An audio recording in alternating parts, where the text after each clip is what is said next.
Welcome to this video presentation here at Wimbledon Carriage Company. And here we have this very special BMW X5 on a 20 plate. I say very special because there's a lot of extras on this car. Starting from the outside, you can see the carbon fibre inserts in that front grille, just to the front of that front wheel, and the same to the rear of the rear wheel. You can also see it's a 5-door vehicle, of course, with alloy wheels and tinted windows. We're going to start off inside the boot area of the car first of all. The tailgate on this car will open electronically. As we approach the back of the car, you'll see more carbon fibre at the bottom of the bumper there. We have reversing sensors, of course. This car also has a reversing camera. The tailgate will open in 2 sections. So the top section is opened, as you can see.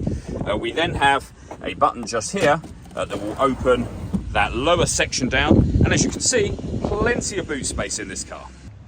Okay, so we're just going to work our way back around to the front of the car, and then hop in and run through some controls on the inside of it from there. But now that we've done a full circle, you can see the alloy wheels are all in great condition, as is the bodywork the whole way around the car.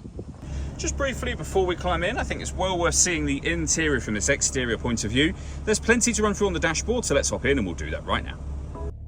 Okay, now that we're inside the car, we're going to start with the dials. On the far left-hand side, we have the fuel gauge, followed by the speedometer, a digital readout for the speedometer, and on the right-hand side, the rev counter and coolant temperature gauge. In the centre, you can see we have satellite navigation being displayed at the moment. Just to the right-hand side of that, we have information that can be changed using the trip computer. So you can see the gear the vehicle is in there, for example. It's an automatic. We're in park at the moment. We have various gauges available to us, and there you can see the total miles for the car as well. They are 21,670. If we back out to the steering wheel, we have cruise control and speed limiter. Over on the right-hand side, we have stereo controls, we have phone controls, we've got voice activation just there as well. The minus and plus paddles are so that you can change up and down a gear manually with this automatic gearbox. And then in the center here, we have the main touchscreen for the vehicle. So you can access any of these panels you wish to for various different things. So for example, your audio menu just there.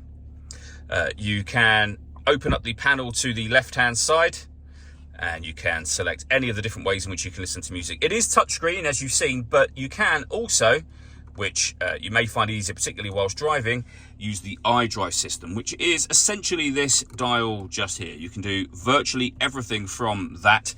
So, for example, you can highlight Bluetooth audio, you can pair up your mobile devices, you can move back to the radio, you can go through the different options you got on here as well, and also you can access that central panel. We can come back up to kind of a main menu of sorts, and down there you can also go all the way back to your actual main menu and access any of these options you wish to, and any of the options down the left, which will include pairing your phone, accessing the satellite navigation for the car, various vehicle settings, and any BMW friendly apps. You can see the satellite navigation on screen just there. Below that, we have dual zone climate control, and that has its own separate screen as well. So you can control the driver temperature, passenger fan speed, driver fan speed. You can also determine what direction you'd like the air to be distributed in for both driver and passenger separately. When you're happy with those settings, you can turn your air conditioning on and off, of course, or just hit auto. The car will now take control of the direction of the air and fan speed to maintain that temperature for me, the driver. And if there's anyone in the passenger seat, you can do exactly the same thing for the passenger.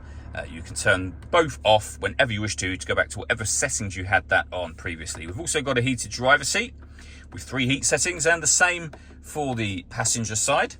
Below that, we can adjust the main volume within the car. We have certain numbers there, so you can have preset radio stations, for example, as well, should you wish to. This section opens up to provide you with lots of storage, wireless, mobile phone charging just there, USB input, 2 cup holders, a 12-volt charging socket as well. The gear lever for the fully automatic gearbox. This button starts and stops the engine. You can turn off the traction control. You can operate the parking cameras and parking sensors. I'm going to come back to that in just a moment. You can turn off the stop and start. This car is designed to cut out when it's stationary in traffic to save you fuel. The system is off when that light shows. And you can change the driving setup of the car. Depending on road conditions, for example, you can turn downhill brake control on and off and change the ride height of the vehicle with this button just here. I mentioned parking camera and parking sensors a moment ago. You can see the parking camera just there. So reversing camera on the left-hand side and a bird's eye view image on the right-hand side will really help with the parking of this car. So you can see that the lines that tell you where you're going will change dependent on the direction that you have the steering wheel in, of course. But having that bird's eye view image alongside that rear camera really helps with lining up into spaces. As you can see, you can use the reversing camera, of course, but that bird's eye view image will really help you get into that space nice and straight, particularly useful with a car this size, of course. And the very last thing I wanted to mention is the panoramic glass roof. So, of course, there is a sun blind you can open up.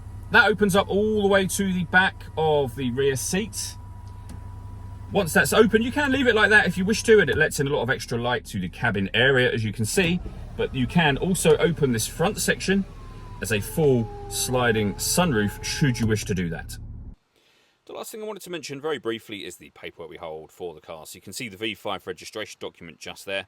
The key you're looking at is the spare key for this vehicle, so there are 2 keys in total. If this or any other car that we sell requires an MOT within the 6-month period at the point at which we sell it, we will also do that for you as well.